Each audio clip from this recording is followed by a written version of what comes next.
دوستان عزیز، یک بار دیگه اوقات خوش. یک بار با از این ویدیویی که بنده بیننده هستید با حسین احمدی خوشم. ما امروز از خانه حرکت کردیم، آمدیم شهری ویخو. ما منتظر بوس هستم که ساعتی 2:20 سمت خانه میرم. بعد ما یک کارایی داشتیم با اداره مهاجرت. حالا میگن اروپا خوبم، خوب از کجا خوبم؟ من 6 سال زندگی میشم تا هنوز درگیری اداره مهاجرت هستم. ما فعلا در استشن یا استخون همون جای ترمینال هستیم، ترمینال ویخو. با سمت خانه رمون هستیم، با چند تصویر اینجا در میانش ما خواهد شریک شد. باز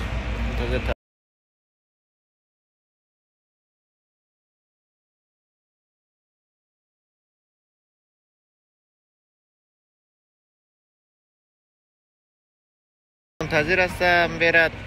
کجا ها میرن؟ که الویستا، اصلاح هول، سمت مالمو میرن. کسایی هست سفر نگاه کن مردم چی کشور چطور خوشگل ساختن. ما افغان هستیم دارم جنگ میکنیم، دارم خراب میکنیم. اوره دیگه قبول نداره، قبول نداره. باز یک سوال اینجا در میان هست. الان میبینید که داره قطار میه، قطار. باز و یک سوال در این وطنداری که خارج از کشور از روزی که بیاید افغانستان آباد شد مثل همین روزی که این اروپا داره شما خود برگشتید. من شخصا خودم که آره 100% افغانستان برمیگردم، وطن است، پدرم است، فامیل است، کسایی است متولد شدم به دنیا، همه چیز هست. بالاخره متاسفانه جنگ ما را نابود کرد. جنگ 40 سال است هم دیگر را جنگ میکنن. روز دوشنبه یا سه شنبه گذشته فکر کنم رهبرای سیاسی ما مثلا محمد محقق و مثلا مارشال و محمد عطانوری که مثلا میگه هیچ امپراتور دنیا و خدا این سلاح یا ما رو بکشه یا سلاح ما را گرفتن نمیتونن. تا این سلاح یک مرمی داره. اینا همشون فرار کردن. حالا آمده که مقاومت درباره طالبان میکنیم. و برادر عزیز چی مقاومت؟ تو تانک داشتین، سلاح داشتین، همتون فرار کردین. الان مقاومت از راه کشورهای مثلا همسایه مثلا ترکیه و تاجیکستان از اینجا حمایت مقاومت میشه. عجیب غریبی بخور. همتون فرار کردن. الان ملت غریبه میخوای در پشت چانگ و تیاره طالبا بندازید. این شاید میشم ملت غریب میشه دیگه. هیچ کی دیگه اونجی قربانی که شما نمیدید دیگه. شما که از روی کشور گفته مردم ده احمد مسعود و یا دیگرها یا امرالله صالح، شما دیگه محکوم فیسبوکی میکنید مردم رو دیگه. توییت میزنید فیسبوک ها دیگه شما رهبرای الان دیگه رهبرای سیاسی دیگه تمام شد. الان رهبرای فیسبوکی که مثلا همدیگر را طالبا و یا دیگر را متهم میکنن دیگه. باز هم رهبرای فیسبوکی خوب است دیگه. شما را رهبر نمیپذیریم وطن دارا. شما وطن را فروختید. خائن ملی شماست. خائن ملی مگم سربازی که در 40 سال رفته در نیروی اردوی ملی شهید دادن اونا خائن ملی است؟ شما پولای مردم رو درست کرد. پس مارشال عبدالرشید مارشال دوستم در شبرغان یک ساختمان ساخته و خدا شبیه اروپا رو نگاه کن. این تو ساختمان لوکس ساخته که مثلا آببازی و باشگاه بدنسازی و مثلا همه چیز دیگه مارشال ساختن دیگه. به خدا این خانه ها در اروپا و لگه پیدا شد. یک ساختن پیدا شد. نگاه کن مارشال زای همین یک آپارتمان دیگه در ترکیه خریده. به خدا این پولا کجا جور میشه؟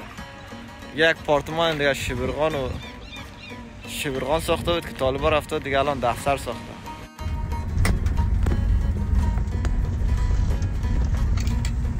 من دارم نگاه کنم مردم اینجوری کشور خوشگل با صلح و امنیت زندگی میکنن.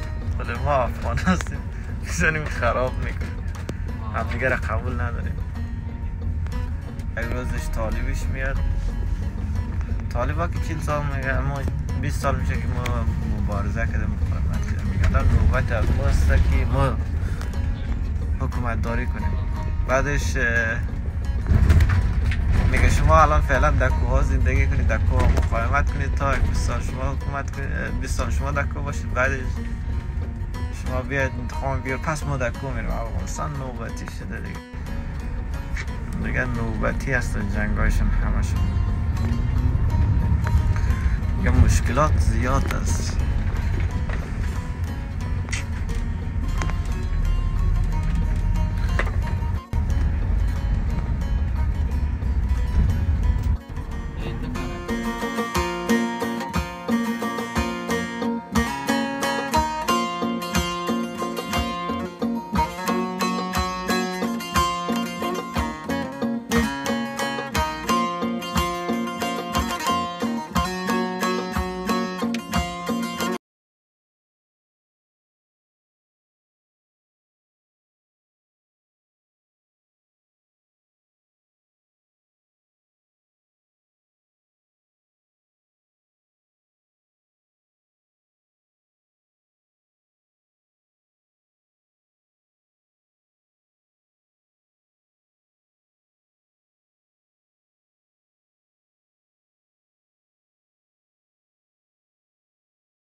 چل 5 کیلومتر اینا فاصله داشتم. من آمدم رخو اداره مهاجرت، همون جایی که مثلا این مشکلات های بود الان برطرف شد.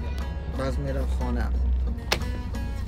وقت خانه برسم ساعت میشه 11 بجه. 11 گفتیم مردم یک غم و سغور و اینا رو بخوریم، غذا مزه یک چیزی گیر آمد بخوریم. بعدش میشه ساعت 12 و نیم اینا، شاید 12 الی 1. امروز ساعت 2 باید سر کار باشیم تا ساعت 10 بجه شب. همین دیگه کار و بدبختی و بیچارگی زیاد است. باز ما از افغانستان به ما زنگ میزنه هر فامیلی که اونه که اصلا الان که شخصا میگه خودم شخصا هم پدر مادرم هست و اینا همه زنگ میزنه باشم قابل احترام قدرشون دارم که مثلا از ما انتظارات بالا دارم. میگه با ما پول بفرست ما مشکلات هست اینا. بعدش من چیزی که مثلا یک توانم باشه کمکش میکنم. و در غیر از اون صورت مثلا فامیلایی که مثلا عمه و خاله و پسرعمه و ماما و این فلانی که مثلا دوستی هاشون با ما زنگ میزنن میگه سلام چطور است بچه‌ش، حسین خوب است، جان جور است. میگن دمی اروپا هستی بچه‌ش، دیگه $1000 $500 در ما بفرست که وضعیت خراب و طالبان گرفتن. میگم برادر طالب گرفتن که مشکل از من نیست. طالب که گرفتن 35 میلیون الی 40 میلیون افغان که زندگی نگه اشتباه نکنم. اشتباهی شو شما اینجا در کامل نشته کنید. بعدش زندگی میمونه دیگه. اونا هم چی کار کنه دیگه؟ اونا کسی نیستن که کمکشون شما هم کارهایی میکنن. بعد متاسفانه در این اواخر سالهایی که مثلا جدید چند ساله میشه من از ما خیلی مشکلات هست. مشکلاتی هستن اقتصادی است به خاطر اونجا که مردم دیگه در کوه زندگی مثلا در فریاجات اینا. اگه سالی که مثلا برف و باران و چیزا آمد دیگه اون سال دیگه مردم یه خورده زندگیشون خوب است. گو و گوسفند و اینا میتونه داشته باشه. مثلا گاوشون شیر میده، بزغالشون هم بزغاله میگیره، برم میگیره، اینا لوجه گیری مونه. یعنی تولد حیوانات بیشتر داره. بعدش گوسفندارا اینجوری گوسفندارا میدوشه یا نه خطی مونه، مدگه هم خطی مونه، بوزم خطی مونه. بس از لبنیات یعنی از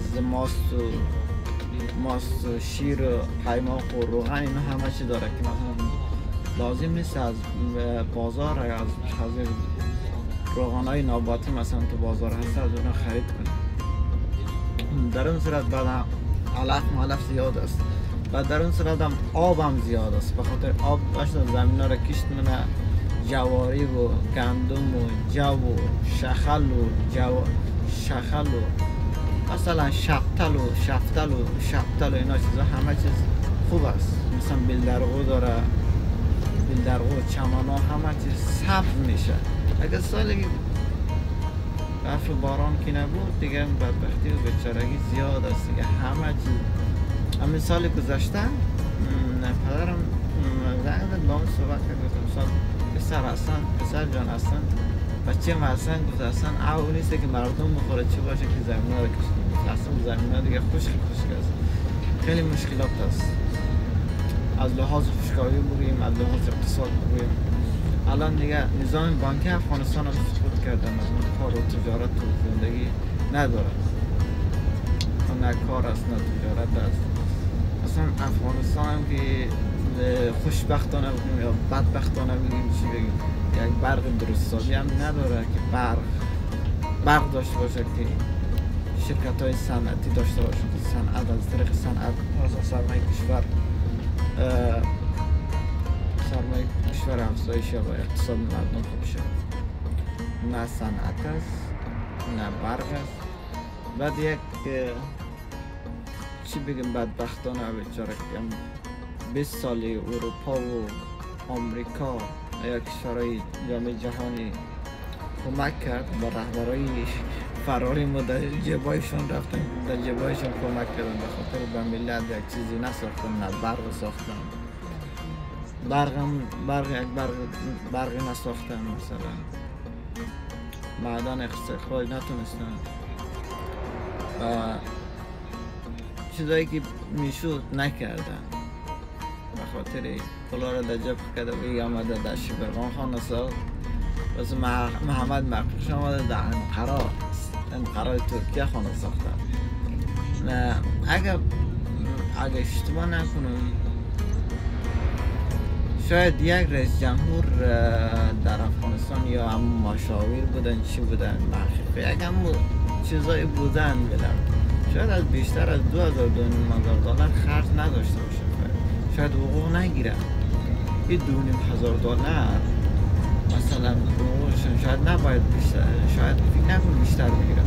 مثلا من شخصا همینجا یک کار معمولی میکنیم 2500 دلار که اینا مثلا میگیری 500 دلارش مالیات میدیم به دولت. از رهبرای از ما که نه مالیات میدادن نه پولی برق خورم نمیدادن، که مثلا برق از مردم از تاجیکستان و یا نه از فکر کنم از ترکمنستان برق وارد میکردن، از ترکمنستان و ایران اینا برق وارد میکردن. رهبرای از ما اصلا پولی برق هم پرداخت نمیکردن. پادشاهی کردن 20 سال نوش جانت عیش نوش کرد. بعد دیگه اتفاقا داخل شهر هم میگشتن کینگ میگشتن، کینگ پادشاه ولی هر سربازی میرسه یک سربازا یک قفاخکاری میکرد. الان دیگه برین که طالبان هستن در شهر کابل میگن شما برین یک چوپانش شما قفاخکاری کردین باز میفهمین پستتون میگیرن، پست از پولتون میکشن. شما در جان ملت شما کاری بود که نکرد، هر کاری بود نکرد. باز وطن داره یک چند تصویر برمیان برنامه مادم داشته باشه. همین بزرگانی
دیگه وقت شما بیشتر نمیشون.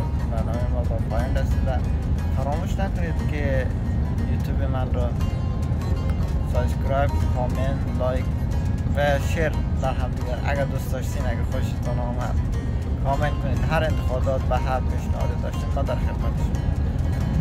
و وقت خوش، هر جایی باشین وقت خوش. خدا حافظ. تشکر از وقتتان که با ما داشتید.